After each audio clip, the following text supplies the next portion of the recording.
Welcome to Live the Land podcast. I'm so excited y'all are here. Episode 1 is here. Okay, I want to start with a really interesting question. Did you know that in universities all over Israel, there is a degree that you can learn that's called Yediat Haaretz, which literally translates into knowing the land. Now, I'm sure your brains are going to like, Franny, that's probably like a history degree. We have that in universities all over the world. Nope, not a history degree. I mean, yes, it does include history. Don't get me wrong. This is one of the most broad degrees that you can study. Okay, it's literally everything that there is to know about Israel. So you have the history, you have the zoology, geology, botany, like plants, animals, things, people, prehistoric things, and modern history, literally everything. So what makes this country unique? Why is it that we have such a degree? And I don't actually know, but I don't think other countries really have degrees like this. Now, this may seem like a totally disconnected question, but hey, we are in a podcast diving in deep about living the land. And I wanted to actually open this topic of the land with an incredible guest. I'm about to let y'all into one of the most interesting interviews that I've done with a wonderful woman. When I was thinking, like, who is the best person I could start this podcast off with? Her name just came straight to my mind, Eve Harrow. Eve Harrow is, I would say, the queen of Judea and Samaria in so many ways. She is a fellow colleague, a fellow tour guide, a fellow lover of Tanakh, the scripture and the land. Eve is a writer. She is an educator. She is an explorer. She has sat on the municipalities, right, as on the local councils in Efrat of Judea and Samaria. She has actually personally put her life on the line for this land. In fact, you're going to hear some really brave stories. Let me just make this disclaimer. This is a unique episode. This is the first. I thought that it would be a good idea to get a broader idea of the land, of the heartland of this country, which is why I wanted to bring on a fellow tour guide. But not every episode is going to be a tour guide. We have incredible, whether it's artists or pioneers or bereaved families, people who have really given so much and really make this land what it is. So this is a unique one, and I'm so excited to share it with you. Eve is also the senior advisor to the Judea Samaria Experience. What is that, you say? An absolutely incredible initiative that is going to help you streamline traveling in the heartland of Israel, in Judea and Samaria. Many tourists are like, well, yeah, Franny, we want to go to, especially after this podcast, you're like, we want to go to all these cool places, but how do we do it? The Judea Samaria Experience is really a way to streamline your tour, to connect you to providers. We'll talk about that more at the end of this episode. The Judea Samaria Experience and Live the Land podcast are graciously sponsored by Texans for a Safe Israel, and we are so grateful for this initiative that will bring so many more people to connect to this incredible land. Before we dive into the interview, which I'm sure you're going to absolutely love, I want to actually talk for a moment about Abraham. Abraham leaves everything that he knows, his father's house, his birthplace, his homeland, and he travels to Israel. And God commands him, walk the land. Why? I mean, it's definitely a lot harder than listening to a podcast that just tells you everything there is to know about this incredible place. Okay, so we couldn't do that, but why walk the land? So at the end of this podcast, we are going to dive into some of the spiritual meanings and how is it relevant? What does this land have to say for me, for you, for the world? Whether it's the politics of the world, the spirituality of the world, everything that it is. I'll also ask another question that we'll get to at the end. In the midst of the Independence War, when people were fighting on all the front lines of Israel, one of the first things that was happening was people were actually painting trail markers in this country. And that is wild. I'm going to get to that story later. It all connects. But without further ado, Eve.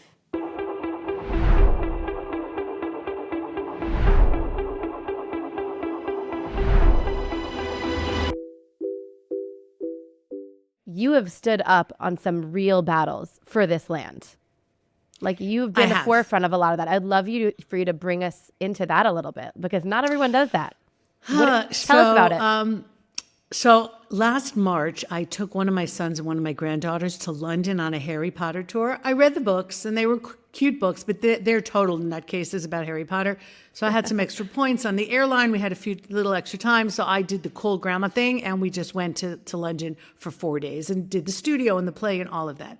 And one of the things that we did when we were there is take a test of which house you belong to, right? And there's different houses. Oh, I'm so curious what you got. Each one has its own, standout.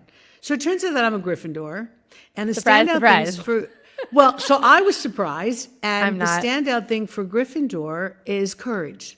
Now, I had never looked, I know it sounds crazy because I found this about myself through a Harry Potter tour. I'd never seen that about myself because I don't have to tell you, your husband's a soldier. Like, we are surrounded by the bravest people, I think, on the planet. Not just the people in uniform, but the people on the home front, the people out in the fields.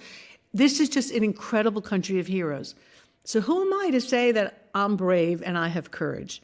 But I think all of us, so I guess I am, because now I look back and I see some of the things that I've done, and in the context of when I did them, it was a courageous thing to do, to climb up on the hills that was going to be given over to Arafat or to do whatever.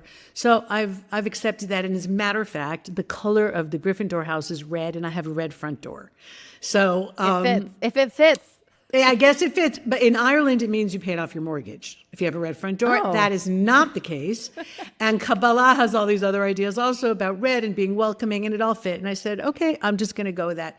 I don't know what, I never would have called myself that. I think putting my faith in God and putting my faith in living here, which is not an easy step to take, I've been paid back. And I've been given traits that would allow me to do what I need to do here. I would not be the same person if I'd stayed in America, for sure. So it kind of fed off itself. If you put yourself out there, and I do believe that places change the people. I see that specifically in the land. The area like around Shechem, Nablus, what we call Gavahar, is the toughest area. Yep. I mean, the rape of Dinah happens there, the kingship, like so much stuff goes down there. And when I go and visit the people who are there, both the Jews and the Christians and the Muslims who live in that area are really tough people. They're intense. And I think they're intense. And so I think you go to a place because it calls you, but then the place ends up changing you. And that has definitely happened to me. I am a Judean now through and through. Interesting. It's interesting also because, I was actually just standing on those lookouts over Shechem the last week. And when you also look at the topography, like the land, that influence that it has, like it's these huge, like, tough mountains and deep valleys, and it's more of an intense area both agriculturally and like it takes like intensity to live there physically. It does. Topographically. It does. And like I was just in the Southern Cleveland Hills yesterday doing a tour, and I happen to believe that the matriarchs were herbalists, that they knew how to heal people. Because how do you convince people of one God? You bring them into your tent. And how do you do that? You feed them, which Abraham does very nicely, and you heal them. And when you look at the area between Hebron and Beersheba, which is exactly where the patriarchs and matriarchs lived, and we're never really given a reason why, the plants that grow there are the hardiest plants in the land because it's a tough climate. It's on the edges of the desert, right? So it's very cold at night, but very hot in the day, not a lot of rainfall. And to survive there, you have to be tough. And the plants there were very effective. And there's someone doing it now. He's growing all kinds of essential oils there. And when I think back, I think, wow, that's how they did it, the matriarchs. They healed people. It's interesting because, that same playing just off that idea, like when the roots, they say about grapes, for example, which is totally, the blessing of the land of Judea, the harder that the roots have to work to, really, really go deep, the sweeter the fruit. And that really definitely connects. I want to circle back a minute because you were talking about your courage. And can you just share with us, like, what would you say the most courageous thing that you've done? Tell us a story that Eve has done for this land, for Judea and Samaria. It can be anywhere, anytime. The most courageous thing, I mean, aside from actually moving to Israel, to a different culture, different language, different everything. Yeah. Besides for that, we got that one down. That's courage number one. So that was probably 30 years ago when a group of women who live in Efrat realized that the hill that I'm now living on, I only moved here a few months ago, was likely to be given over to Bethlehem and to the Palestinian Authority and to the terrorists, and we were going to lose it. And we came up one night. We ended up staying here for 2 weeks. Civil demonstration, got pulled down by the army, black and blue. I had a 5-month-old son at the time. I ended up nursing him in jail in Bethlehem. Whole crazy thing. When I look back at it, I think, like, what were we thinking? But we did it. We just did it with a whole lot of other people who helped also, men and women. And as a result, there's now a neighborhood here that my son lived in for a few years already. And my husband and I now moved here a few months ago. Wow. And so maybe that's it. But there were other things also. There was during the terrible terror wars. So there were people that I knew who'd been killed. And Daniela Weiss, who's was one of the founders of Gush Emunim and really the first settlers. And I'm not using that pejoratively. For me, it's a word to we'll definitely hold on talk to about pride. that. Yeah. Right. So it was her son-in-law and his parents and his grandparents who'd been killed in Elon Moreh. And they were sitting Shiva there, and I wanted to go visit her, and nobody was on the roads at the time. The roads were like, they were crazy dangerous. Yes. Yeah. And I decided, I got really upset. I said, not only are the terrorists going to kill people that I know, but they're going to prevent me from giving comfort to the people that are left behind. I said, I can't do it anymore. And people were upset with me. They said, listen, at the time, I was the mother of 7 young children. They said, that's irresponsible. We understand how you're feeling, but it's irresponsible, and you have to think about that. And I thought long and hard, and I spoke about it with my husband, because nobody would go with me. No one would go with me. They thought you were crazy. Know what? They thought it was that I was crazy. And I thought, you know what? The terrorists try and change our lives. And they have. Every time you get in an airplane and have to, go through the scans and everything, it's because of terrorism. And there's a limit. I can't do this anymore. I can't let them control me any more than it has to be. And I drove up there, shaking the entire time, drove back. It was like 2 hour drive each way. Were you just like praying? Were you like saying prayers the whole way? Possibly, but anyhow, that's kind of like my background noise anyway. Yeah. So general. And I came back, and that broke something in me about fear, because too many people live in fear of relationships, fear of separation, fear of getting sick, fear of so many things, and it ends up corroding their lives that they have before the bad things even happen. So, or fear of God. A lot of people are good because otherwise God will punish them. But I want to be good because God wants, that's the best thing for me to be good, and because he loves me. Anyway, so that was possibly the most courageous thing that I've ever done, and it changed who I am. Just in general, that's why I went scuba diving. I learned how to scuba dive. I spent my 50s doing other things then, because once you're ready, not afraid, then you go out. So I went ziplining in Costa Rica, and I didn't like heights, and I went scuba diving in Thailand. Did you do skydiving yet? I went skydiving off of the coast of Israel. I did 50 second As a tour guide, that's fall. so cool, right? Like seeing Israel from above, cool. flying over it. Totally. Wow. And being connected to a really adorable paratrooper didn't hurt either, I have to tell you. But once I came down, I wanted to go right back up. It was an incredible thing. It really was. So once you break that fear, I mean, obviously I don't take stupid chances. I don't jump in front of a truck and say, okay. I wear a seatbelt, I don't smoke.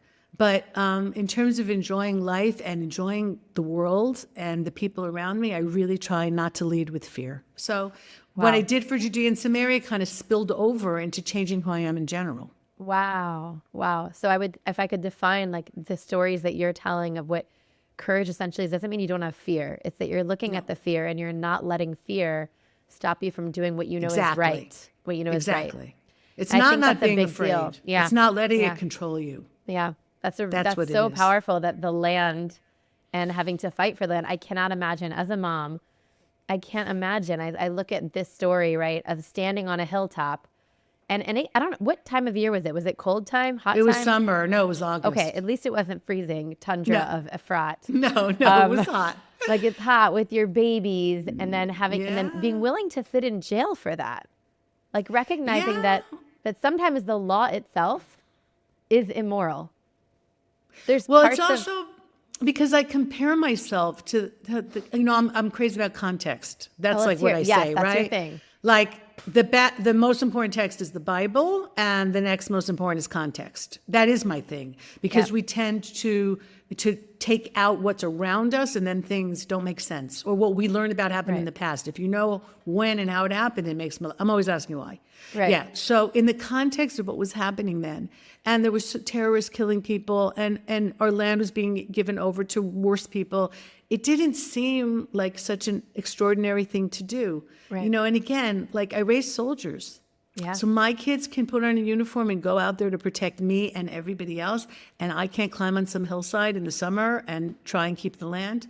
So I try and compare myself to people like that, and then what I'm doing is really not such a big deal. Right. Although truthfully, if we talk about protection, if we talk about Judea and Samaria being the heartland, the watershed line, the top, the hill, the ridge of literally the center of the country, when you think of your sons going out and fighting and putting their life on the line to actually like fight terrorists, or my husband going out, right? Right. If we realize that protecting ourselves isn't just when we have to respond to, war or terrorism, but one of the responses is saying we have to be here, because if we're not here, then our enemies are closer, and it's not gonna end well. Absolutely. So essentially, you're a soldier. I'm on a different front line. Like, I moved down to Gush Katif in the summer of 2005 with my kids, hoping to stop the expulsion. What we see now, how terrible it was. That I had friends there. We used to go there for the summer. We used to go there for Hanukkah.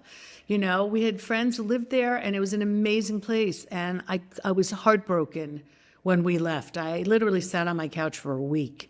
So moving there also, that's the same root of like understanding the larger context of, if we leave this, if we don't stay here, it's not going to get better. No. Then there's also, you make a moral stand. First of all, Hashem's always watching. He's always watching what we do. And if we're doing what we can to the best of our own personal abilities, okay? So there's that. But also, if we appreciate what we have. Judaism is a religion of appreciation. We say thank you for the food, for the first thing we say in the morning. Right in the morning. Exactly. First thing we say, thank you for giving me my breath back. Yeah. One of the things that I see is problematic with especially the young people, like in the United States, I'm back there fairly often, is this sense of like it's coming to me, or ingratitude, not understanding how hard people have worked. I deserve it. Yeah. So I don't come from a place of I deserve it. I come from a place of, I want to work hard for it, but who deserves anything, And so when you have that attitude, and I've really tried, and it hasn't always been easy to have that attitude, then when I look back at what I've done, it doesn't seem, when you talk about it now, so I guess it's courageous. It didn't seem like that at the time. It was something that had to be done. And sometimes it was successful, so we got this hill, and sometimes it wasn't successful. The soldiers came on the last day and took everybody out of Gush Katif, and here we are, 20 years later, understanding the ramifications of that. So, but you have to try. I've told my kids, I don't care what else you say about me, I get an A for effort. And that's the main thing. Yes. Try as hard as you can. So I want to make a connection here, because I think that your story of driving down to Gush Katif and saying we have to have Jewish presence here, not only because there has been thousands of years of Jewish presence here, and we literally have ancient synagogues in the middle of Gaza City, and we sing songs that were written in Gaza City every single Friday night. Right. Besides for the historical connection, we need to be here for military purposes, for, and truly, deeply, deeply true peace is the ability to live with whoever wants to live with you, whether it's different. I think people who live around the world don't understand so much. They're like, well, it's America. There's so many people that live here that are different and diverse, and we all live happily together. Here, it's a little bit different.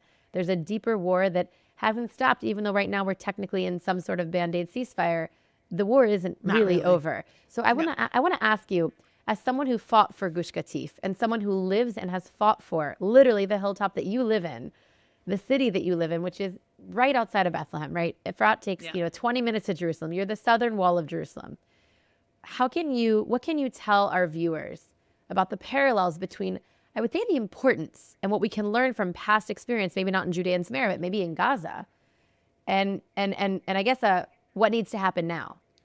Well, we have to first understand the mentality of Islam, because we come, as Jews, and we have and Christians come here also, and we have an idea that everybody wants love and everybody wants coexistence and everybody wants to live together, and you do your thing and I'll do my thing, and as long as we're not hurting each other, it's great, and have respect. You might think the other person's wrong, but they can do what they want to do. It's not like that here in the Middle East. Very Western. That's the Western ideology. That's the Western ideology. Yeah. But what we're up against with Islam is an honor-shame culture. And we humiliated them by winning wars, and they will not forget that. And the idea is it's us or them. Any place that was once Islam, including Spain, not just Israel, is forever and always Islam. And so, I look out on the hills, and you and I, we drive around Judea and Samaria all the time. There is plenty of room for everyone. Yeah. If that was the case. But it's us or them. And I remember years ago when people were more talking about the two-state solution, about Israel leaving Judea and Samaria, and now fewer people are doing that because they're understanding, as you just explained, the strategic importance of this area, how many Hamas people are here. They would love to repeat October 7th from Judea and Samaria. But when there was a more serious talk about it, and people would say to me, look, you're going to have to leave your home for peace. And I would say, so let's unpack that sentence. Why do I have to leave my home? That's a big sentence. So why do I have to leave my home? Well, because they don't want you there. So then I would say, so why is that peace? If I could stay here, let's say I chose to stay here. It's a whatever state. I lived in California for many years. It wasn't a Jewish state. It wasn't a problem. Okay, so maybe I feel like being a Jewish minority in an Arab state, just like there's a very sizable Arab majority in Israel who are Israeli citizens. Yeah. No, you can't do that. It would be too dangerous. So I said, so you just answered my reasoning, which is that it's not about peace and it's not about coexistence. It's about capitulation. And when they see that we're weak, they just come after more of it. We do a lot of projecting in the West. We just assume everybody sees the world. We do it in our marriages. We do it in any relationship. In any human interaction. You just kind of assume that the other side is seeing things the way you are. Intellectually, that's not true, here it's a very big mistake to do that. I mean, we raise children to love each other, to be healthy. We would do anything for our children, anything. Yeah. My kids know that. But we're living cheek to jowl with people who raise their children to kill us, our children, and themselves. There's nowhere to go with that except to be strong enough to not let them do it. And part of that strength is also being here in the land and, making sure that we have our children. We've got the highest birth rate in the world, Israel, in the Western world. Have our children, plant our fig trees, plant our vineyards, build our homes. Always holding out our hand in peace. But whoa, you don't have the right to kill me. That's the red line. That's the red line. The red line should actually be earlier than death. Way earlier, yes. but that's the situation here in Israel. The total bottom red Just line. Please don't kill us. Yeah, that's the final say. We'd like to not die. Okay, wow. First of all, I'm just like, there's so many things going on in my head, and I know I have limited time, so I want to hone in and move a little bit away from the politics, and I want to ask, you're living in the biblical heartland of Israel. You're guiding in the biblical heartland of Israel. So I want to ask, how many years have you been a tour guide? Only like 16, 17 years. So if I were to go back like pre-tour guide, Eve, like building your life, raising your family, getting integrated into Israel and all the things that you've done, is there anything that you could say that you believed like about Israel, a belief, an insight, something that you had that has shifted now that you're deeply entrenched in meeting people, bringing people, connecting people to the land? Like maybe something that's changed for you in terms of how your perspective on Israel, on the land of Israel, maybe the land of Judea and Samaria specifically. It's so much more complicated than I thought it would be. I had much more simplistic ideas about the people here. Like everybody who lives in Judea and Samaria is amazing. And it's not true. People are people. Everywhere you go, people are people. And you just have to, learn to live with that. And so it's a very real place. Maybe if it's more real than other places because the stakes are so high here. And some days I just want to shake people. Like, don't you understand? First of all, don't you understand what a miracle it is that we're even here? Yeah. Right? Especially after what happened in the last century, that we rebounded from the Holocaust and we built a country and we speak Hebrew. Yeah. So we speak Hebrew, the revival of the Hebrew language. So it's been that. It's been taking the good with the bad and trying to focus on the good, which is really, really good, and the bad, which is sometimes like really bad, like politics and government and the drivers and, that. So it's a very real place. And I think sometimes people come here and they expect it to be some kind of a nirvana, or as we say in Hebrew, Yerushalayim shel Mala, like the holy, heavenly Jerusalem. The heavenly Jerusalem. And it's not. It's a very, very real place with awesome food. Like the best food. The best food. Oh my God, the best food. And also but local. It's a very real place. When you're in Israel, you're literally eating locally. It's very hard to not eat local here. It's so great. I love the food here. It's awesome. So that's just a sidebar that most people don't expect. I'm sure you've had that also where people say to you, I knew about the biblical sites and the Dead Sea, and I knew the weather was going to be great, but nobody told me about the food.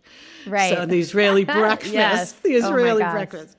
Okay, so you have you have a degree in archaeology in the land of Israel. That's like a whole another level. Right. Let's get archaeology for a second. Okay. So is there any archaeological find? Let's stick to like Judea and Samaria area because that's our jam. Right. Archaeological find that either surprised you, confirmed something biblical, challenged something biblical that you thought changed your. Give me like one of those. Well, so one of the interesting questions is how you actually find women in the archaeological record. It's a talk that I give because, among other things, I also do scholar in residence things, and I go out and I give different talks on things. And basically, I took every paper that I wrote and turned it into a talk. Awesome. And one of them is women in the biblical times, and meaning like the first temple times. Yeah. Because we made soft things. We made people, and we made food, and we made baskets, and we made material, and most of that disintegrates over time. Yeah. So in archaeological sites, you're finding, first of all, you're only finding a very small part of what was actually there. You're finding the stone buildings, the clay, the metal. Yeah. And where were the women? Like we were there, but how do you find our record? So you can find some of the stone, like for the weaving, the stones, they look like a donut that held the string. And then if you find a row of, exactly. So you can find a row of the, right, exactly. The spindle, not the spindle. Yeah. The whorls, I think. The thing that oh goodness. The stone, yeah. This is embarrassing. Right. No, we'll figure it out. Everyone knows what we're talking about. To be fair, as a tour guide, I don't find those many times when I'm guiding. Right, like, exactly. It's not something that's there. That's something we talk about. But if you find a row of them, then you can extrapolate from that there was some kind of wood weaving machine there, and all of that disintegrated the material and everything and just left that row. Yeah. So that fascinates me because as just a simple person, like what would I have been doing back in the day? And how would people have found the remnants of what I did? And sometimes, like you could say, for example, the Judean villages, we have the classic four-room houses, but we didn't always do that. And we don't eat pig. The Bible tells us not to eat pig, but sometimes you might find a pig bone, but not everybody kept kosher. And we were monotheists, but sometimes you'll find an idol, but then you go read the prophets and they're yelling at everybody for idol worship. Yeah, so it doesn't mean it wasn't a Judean home, and maybe it was a Judean home that was, so that's what fascinates me. Rebellious. Yes, but that's what we are like today, because I'm constantly, like for me, everything is circular, not linear, our history. And every single thing that happened then is happening today. And we're all searching.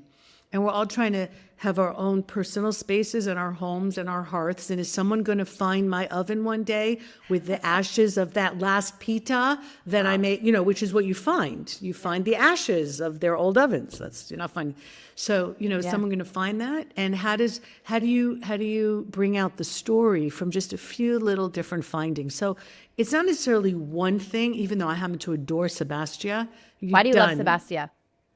I love Sebastia. Is Shomron. It's the northern Samaria. It's the capital, essentially, of one of the biggest capital of the Israelite kingdom, the kingdom of Israel. Right. Not Judea, but Israel. Right. Because you can stand there and open the Bible and actually show people, like when the people are starving and there's a woman out in the field and she's screaming up at the king and it's not clear who the king is. And he's saying, what's wrong? And she said, we're starving.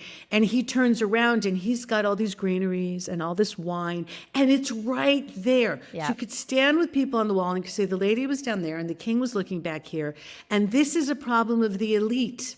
Still today, the disconnect. People have plenty to eat and they're cut off from the people in the street. It's the exact same story that we have today. That kind of social rupture is going to cause a problem. But the Bible has it all. And to be able to stand in situ and just tell that story, and you're literally just looking this way and this way, is wild. There's other places we can do that in, but for some reason, maybe because I don't get to guide there as often as I'd like. I know, that's one of the ones. It's been a problem. Yeah. Yeah, Israel gave the road to it up. Now they've gone back in there, and hopefully it'll be national parks soon, and we'll have easier access, and won't have to get an army escort to take us there, which is, I always feel bad. Like, the army has better things to do than escort me and a bunch of tourists to Sebastian. So, but hopefully now we'll be able to do that properly and just go up there all the time. And it's just an unbelievable site. Honestly, what I find so fascinating about that site is that, to me, it challenges a lot of how I perceive the biblical text, because we read the books and we read about the kingdom of David, and we read about, Samuel and Hezekiah and all these like huge monumental kingdoms of Judah. And when you read about the Israelite kingdom, it's like the rogue little brother of the kingdoms. And you're like, it's all these evil kings that are switching. When you stand there and you see the wealth and you see there's a whole different complex story here that maybe we don't necessarily get, because you'd have to ask, which side is the guy who wrote the book from? Right. So every book ever written, every newspaper article has an agenda, and the Bible most definitely has an agenda, and the agenda is Judea and the kings and the temple and fealty to God. Yeah. And so you're right, Israel is like Ahab and Jezebel and the idol worshipers. Yeah. And then, so that's why when I took a deep dive into academia, and it's not easy learning Tanakh in an academic setting, because a lot of what they're trying to do is take it apart. It never really happened. It doesn't make sense. But I try and take the best from both worlds and merge it together. And so the kingdom of Israel was very strong. And we have records from outside of our own records about King Ahab, who's seen as this evil, idol worshiping. His wife is Jezebel. She's a priestess of Baal. Very complex. Yet he is seen as a very strong king who protected his people well. So now let's confer that on some of our leaders who will totally remain nameless. So sometimes we expect our political leaders to also be righteous people and tzaddikim, as we say it in Hebrew. But that's not their role. Their role is to be a political leader and to protect the people and to make sure we have food and potable water. And I think the Bible is telling us that also. Ahab was that. He was a great king. He was a great king in the eyes of the countries around. Was he a great king when it came to promoting what we now call Judaism? Less so. But that's okay, because he was... Maybe that's also the modernization. Like, there's a pull to this outside society. Right. And honestly, if we parallel that to what's happening today, I truly believe that the more that we try to be other societies, we want to be more American, more Western, more European, whatever it may be, we essentially lose the uniqueness of what it means to be Judean, what it means to be Israeli. And the more that we step into our space and we kind of return to that core of really what Judea was, and it wasn't supposed to split. We're not supposed to be. That was the big tragedy. Then essentially, that's when all of it comes together. And that's such a beautiful thing to see just coming to life out of the actual archaeology when you stand in these spaces. It's wild. But also when you go up there, you realize that Israel was much more susceptible to outside forces. They were bordering other countries. They were on the main road between the whole Mesopotamia, let's just call it that for now, and the Nile River civilization, right? And so it was like having internet with a filter or without. Judea is physically more protected. There's a desert, there's the Dead Sea, there's the other sea, there's Israel above it. So it's much less open to the outside influences. So even physically, I don't think you can understand the Bible without being here physically, opening it up and saying, this is why that happened here. Does it make sense? You're like, wow, it makes so much, everything just starts clicking into place. That's why people just have to come. Yeah. Oh my gosh. Come. Honestly, I think that there's kind of a connection between the two things that you spoke about. One, that the things that's shifted for you in the past 20 years is the idea of Israel or Judea and Samaria, that when you come here, it's much more complex than what you think it might be. And when we talk about biblical sites and the archaeology coming out of the earth, when you really get into that, it paints a much more beautiful, intricate, and complex picture of the biblical passages that we read, which I think is wonderful. Because we as readers of today read these passages and we want to imprint what we think how it must have been. Women were this, men were that, kings were this. And then you get into the archaeology and you pull out like a seal that has the name of a woman from the the time period of the first temple, and you're like, well, wait a second, this is a really powerful woman if there's a woman here, and she has her own feel, and suddenly it makes you think like, oh, where were our roles? I think that's such a such a deep, deep idea of how these things really are all connected in the end. It all goes back to the land. And modern day Israel, when people say coincidence, I see God's hand. So here we are coming back and doing the archaeology and having to unfortunately even prove to people that we're the indigenous people. And then we have science that is helping us do so, because forget carbon-14, you have now botanical archaeology, and you're able to really get into, you find a seed. What was growing here? Was there a drought? Did it die from a drought? If it's not native, that means there were travelers that brought that peach pit here from China or wherever. So maybe we're much more central than we thought we were. So the science is in incredible ways helping us now to really literally flesh out what was here. That's a talk that I give, Rejuvenation, about, we've now brought back what were dead dates. There was a date that was considered extinct. Right. And we've taken those seeds and sprouted them again, and we have these dates. It's just wild. Wild. And the wines and all of it. So all of it comes together to really, allow us to understand how they lived then. And one of the things of moving on in time is that you understand the mistakes that other people made, and maybe how to avoid doing them. Right? How do we not stay in the cycle? So that 75, 80-year mark, as they say about the Hasmoneans also, and you were talking about the splitting into Israel and Judea. It's a critical mark that we're in these days. Yep. So are we going to, that third generation, kind of lose it? Or are we going to double down and understand how important it is? And what you said now was just so smart about being who we are. And I think sometimes that's why people don't understand Israel or get mad at us, because we're like this Jewish state in a time where there's an EU and United States where, everyone has distinct identities. Texans are not the same as New Yorkers, right? I'm from Tennessee. I agree. Yeah. Everyone who meets me like, oh, where are you from? You're from New York. I'm like, no, that's offensive. Not to be offensive to any of the New Yorkers. You guys are great. I love you guys. But I'm a very proud Tennessean. Right, exactly. But everyone's kind of trying to fudge all the instincts, and all like the family tribal even instincts. And here in the Middle East, things get really tribal. That's what's so interesting also coming from the West. You see how tribal things are here still. And you know what? I think that's how we were supposed to be. It's not, I don't think it's happenstance that Israel was created with 12 tribes. And those tribes had different subcultures. They lived in different areas of the land. The land influenced them, like we spoke about in the beginning, how just being in the land, they had their, and we weren't all supposed to be the same, but we were all supposed to be united around this higher force of godliness, of connection to that godliness, of holiness, of our job in the world. And I think that is really, essentially, if we believe that from this land, right, from this area, ki mitzion tetzeh Torah, like the word of God leaves from this area, from this land. That's right. That's also a reflection. We're not all supposed to be the same. No. But we are supposed to have that uniting force of what can I learn from you? How can I also give to you? And that is really what creates beauty in the world and in society. And unfortunately, sometimes we lose it. Yeah. Well, but it's like an orchestra. As phenomenal as someone might be on the violin, everything is just going to sound so much better when you have more instruments together. Oh, yeah. It's just a whole different sound. But that's probably what the temple was a meeting place for people. Shepherds would only have hung out with shepherds, and scribes only with scribes. And coming to the temple to worship one God in one place as one people forces you to meet people. And like I learned that from my kids who went into the army. Because suddenly they're in the army with people that they never would have hung out with.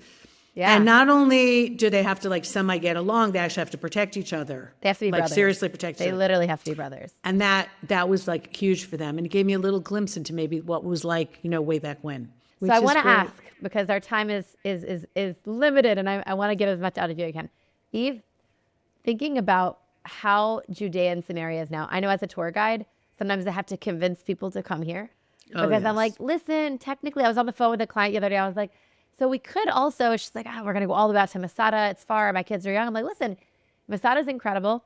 We could wait till they're a little older. If you want, there's like a 20-minute outside of Jerusalem site called Herodian. Very similar story. Massive palaces, beautiful things. Like, are you Dutch? She's like, yeah, I'm down. I'm like, I'm just going to tell you it's in Judea and Samaria, or quote unquote the West Bank. And like, sometimes that gets people. Like, so there are more people coming. And that's honestly one of the purposes of this podcast, is to illuminate what Judea and Samaria is and how it's such a critical place for people to come see, to really deeply understand Israel culturally, politically, spiritually, everything. So you seeing what it is today, how would you want the experience, the spiritual story of Judea and Samaria to change? How do you want it to be 20 years from now? How do you see it? What's your vision? First of all, I would want politically for Israel to put sovereignty on Judea and Samaria, so it just becomes a part of the modern day state of Israel. It's the key part of the land of Israel, but the modern day state of Israel has yet to take that step. All the governments, right, left, center, okay, for all the reasons that we don't have time to get into, but a lot of people know, and more. Maybe so we'll that's do a part first of all two what one I'd like day, to Eve. see. So that's definitely what I'd like to see, because it also changes things environmentally. For example, I mean, we're sharing this space with people who feel a little bit differently about what should be done with raw sewage, and that you shouldn't really burn your garbage and the toxic fumes should go everywhere. And so that makes it complicated, and being able to build, and the roads and the infrastructure and all that. So that's the first thing I would like to see, is that. And then you have a different set of laws. You have Western laws. And of course, the people who are inimical to peaceful life here have to somehow, be dealt with one way or the other. So that's what I would like to see. UNRWA taken apart. There's a whole lot of things. But I want people to see, like, I can go to Shiloh as easily as I want to go to Herzliya. All right, that's where the tabernacle was. All right, and so I want to see school trips there. All right, I want to see the birthrights and a lot of the other groups that I'm using that term like collectively, but a lot of the different youth groups and trips that come here, tour groups. It shouldn't even have to be a discussion with you. It's like those are just on the schedule, because that's just part of the same way that Masada's landscape. on the schedule. Exactly. And Masada's great, but it's far and it's hot, and it's a terrible story about a mass suicide. So I'd much rather go to Herodian or to other places. And that's what I would like to see. It just normalized, just as normal places. And also to stop the antiquities theft, which unfortunately in the lack of a proper framework, there's just way too much destroying of the archaeology, and then it's gone for good. This is not something that you can bring back. That's so true. And there's all these amazing sites that the world would be fascinated, because really, as a student of history and of ancient civilizations, and so appreciative of everything that the people in the ancient world did so that we could be here today. I mean, they knew how to survive in a situation I wouldn't last 10 minutes, like our Wi-Fi went out before, we're like, I don't know. Right. Yeah. So I would love that. And that's what I'm hoping, is that we can all get it together here. And then really, I think the Middle East could be the place for tourists in the world. Like, we have it all. We have it all. We just need a little peace and quiet, but we have to be smart about how we get it. And capitulating and being weak is not the way. So yes, it is safe to come to these places. As safe as it is to do anything. People will say to me, is it safe? And I'll say, I can't guarantee you're not going to choke on your toast at breakfast. So I can't answer that question. Same thing. But we're going to go in, and we're going to and it's life-changing. It really, really is. And you can't for the people who want to come, win. For the people who want to come, who are listening to this, and they're like, I would love to go, I feel drawn, I don't know where to start. What would you say is the first step of really coming in and connecting to this land? Specifically Judea and Samaria. So first you got to buy your plane ticket and say, I am going. I'm going, all right? And make that commitment to do it, because it's far and it's not inexpensive and it's a commitment. It's not just like jumping to the next town, for an evening. And then come with an open mind, just say I want to learn, and I just want to be open about things, and I want to see for myself what's constantly being filtered for me through the news and all these talk show hosts who usually don't know what they're talking about. I want to see it for myself, because knowledge is power. And once they come here and see it for themselves and then go home, and it takes a while to figure it out, for it to really percolate into you. And then it's not easy, because knowledge is power, but it's also responsibility. Once you've seen it, you've seen it. You have to take a stand. And then you take a stand, or it'll do something to you also in terms of your spirituality. Totally. Israel changes people, and Judea and Samaria especially changes people. There's just something about it here. I literally feel the same thing. Okay, so listen, Eve, this has been incredible. Before we end, I want to do just a quick round of rapid fire questions, like what comes up. Okay. You ready? I guess. Okay. You're excited. Okay. Favorite ancient site in Judea and Samaria? Probably Shiloh, where the tabernacle was. Awesome. If you could take any biblical figure on a tour and guide them, who would it be? Biblical figure? Yes. Tanakh figure. Someone in the Tanakh. Abraham. Ooh. Yeah. I need to ask why, but we're gonna circle back in a minute. Okay. biggest, I guess a place in Yudan Shomron that you think that most visitors overlook? So if visitors who are coming, they're probably going to head to Shiloh. Something that's more off the beaten path that you think. Well, what you mentioned, Herodian, is a fantastic site. Really is. And look, you end up seeing Herod everywhere you go in this country. He left a massive footprint. Literally, it's why we have a job. Mount, we wouldn't have a job without him. Caesarea, the Temple Mount, all of it. But despite Herod is how I guide Herodian. Like, he's a part of the story, but the Bar Kokhba revolt and Rabbi Akiva and the rebels that were there and the plants, they're going to replant it. And the synagogue, and what does the synagogue mean? What does it even mean? It's a house of gathering, not a house of prayer. I use Herodian to go into 45 different directions on other topics. Where's their food supply coming from? When someone's hurt, where's their medicine coming from? Like, it's just the site itself. Where's the danger coming from? Herodian looks like it's the middle of nowhere right now. Yep. But the context of when it was built, absolutely there. How does it have to do with the temple worship? Because Herod is there, the temple's up. So how are they getting things to the temple? Who's selling the stuff? Like, you have to buy 2 turtle doves. Someone has to sell it to you. Where are they selling it to you? Where are they getting it from? I like getting into really the guts of things. Yeah. So yes, so Herodian would be the answer to that. Awesome. That people need to go there. Okay, a moment on tours, and we can kind of notice what happens sometimes, what will happen. I take tourists to a site for the first time that never fails to give you chills when you see what goes down there. Like, a moment on tour that always makes you feel the feels. In that case, it's probably the city of David, which is in Jerusalem, which is, not technically Judea and Samaria, even though, right? But it's if you go with the people who want to site. split Jerusalem east and west, then it is East Jerusalem. But it's the city of David's incredible. It's the original Jerusalem. And, it's Tanakh, it's power, it's adultery. It's like, it's got it all, and it's also a great workout. It's like 20,000 steps if you do City of David. That is true. That is true. So you can eat the good food. Yeah, you have to get it. Right? It's a great site. One thing that you wish journalists understood about this region? One thing. I know it's probably a long list of things. Pick one, the top. That what happens here is coming their way. Whew. That when they poo-poo what's happening here or blame Israel for things that we are not responsible for and tag things on as genocide and this and that, they are doing a disservice to their audience, because then their audience, meaning the world, is not prepared for what is about to hit them.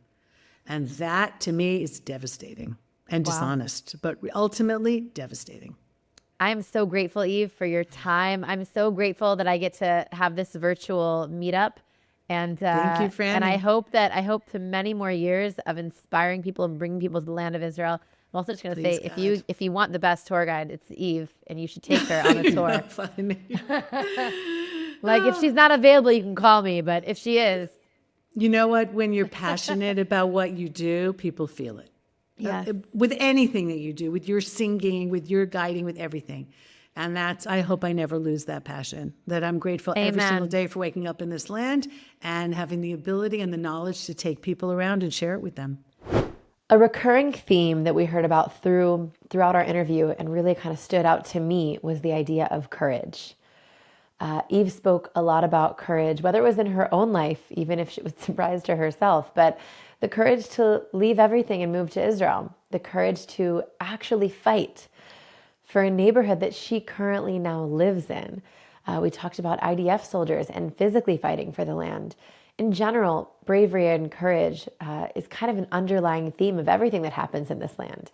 And that brings me back to the question that I started with before we got into the interview about Abraham. And this wouldn't be a Live the Land podcast without the actual scripture. So after God tells Abraham to go into the land, he goes into the land, and after he and Lot separate in Genesis 13, God takes Abraham up onto a very tall mountaintop. Most likely, by the way, that mountaintop is in Judea and Samaria in a place called Baal Chatzor, which is right north of the town of Ophrah and right south of ancient Shiloh, which we will definitely have an episode about.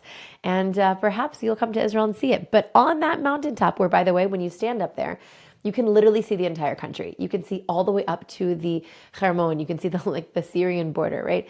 You can see the coast and the Mediterranean. You can see the entirety of the Jordan Valley and south even into and past Jerusalem. So that to me is wild. But he's standing there and God says to him, and I'm just going to quote here, right? Sana enecha. I'm reading from Genesis 13, passage 14. Sana enecha ro'eh min hamakom asher ata sham tzfona v'negva v'kedva v'yama. Lift up your eyes and see from the place that you are standing. Look north, south, east, and west. Ki et kol haaretz asher ata ro'eh lecha etnenu u'lezarcha ad olam. Because all of this land that you see, I will give to you and to your offspring after you forever.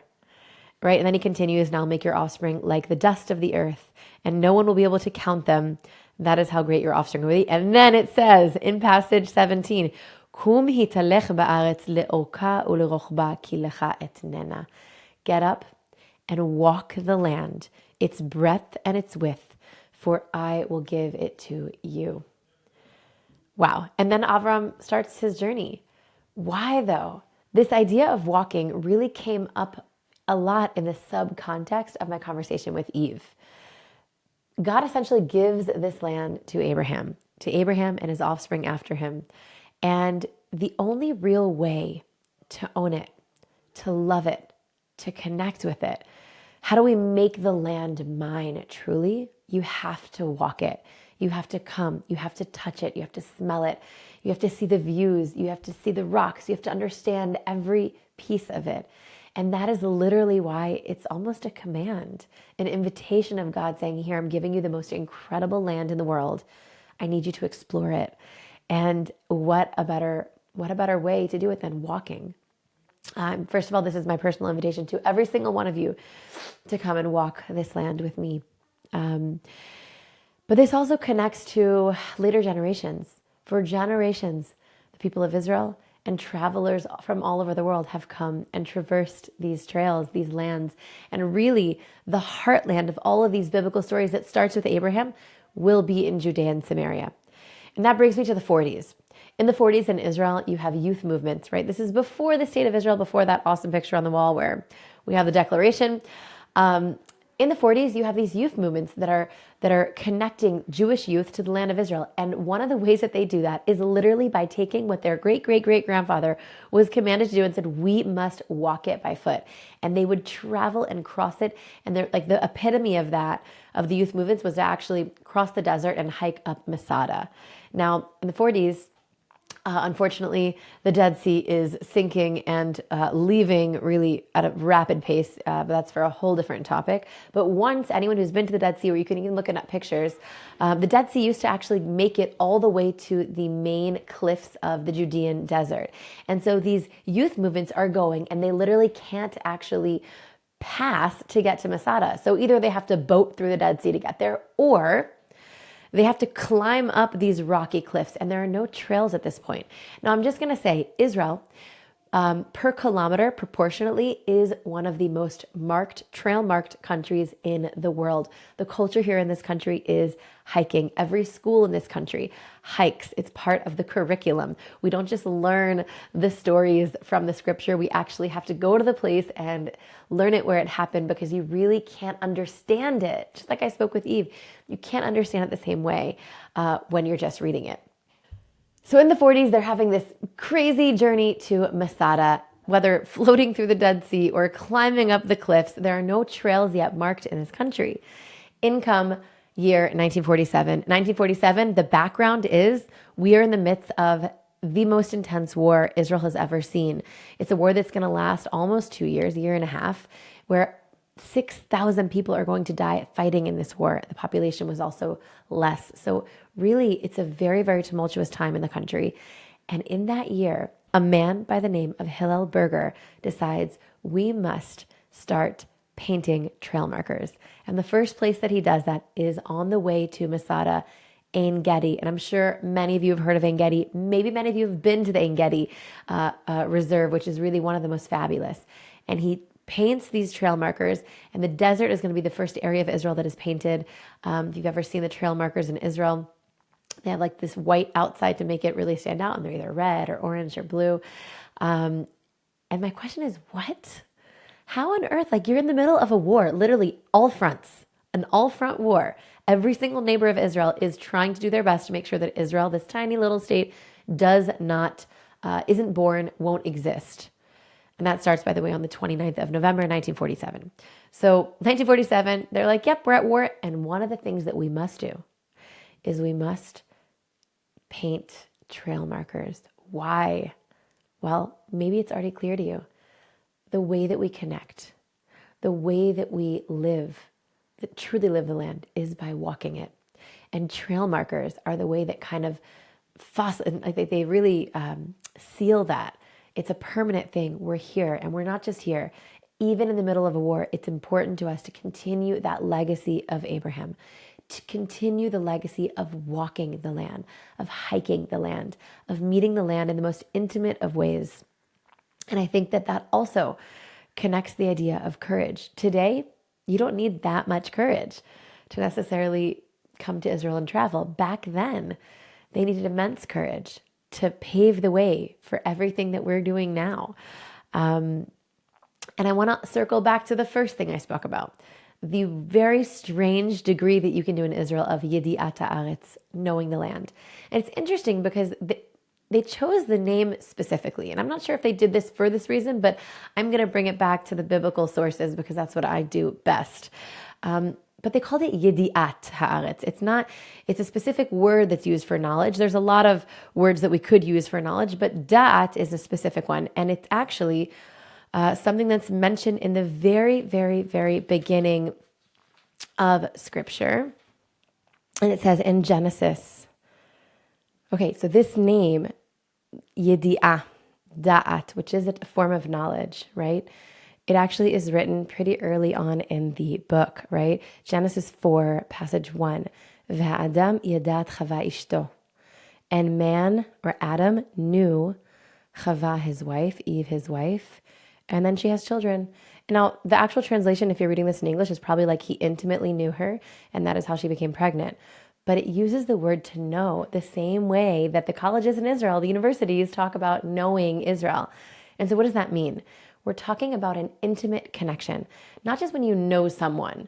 I know about it. I know about Israel. I know about Judea and Samaria, but rather something that is so deeply intimate.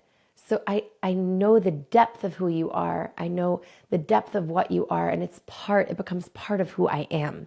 That, by the way, is something that births future things, right? So this idea of knowing, they didn't just choose a title for a degree randomly, but it's knowing Israel in a way that it becomes part of you.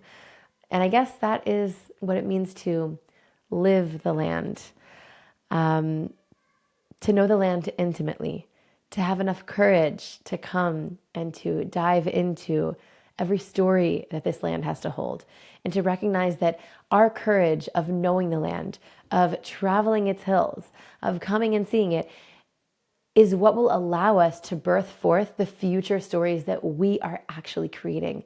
Because you and I have the power to continue writing this ancient book. And it happens in the ancient heartland where it all begins.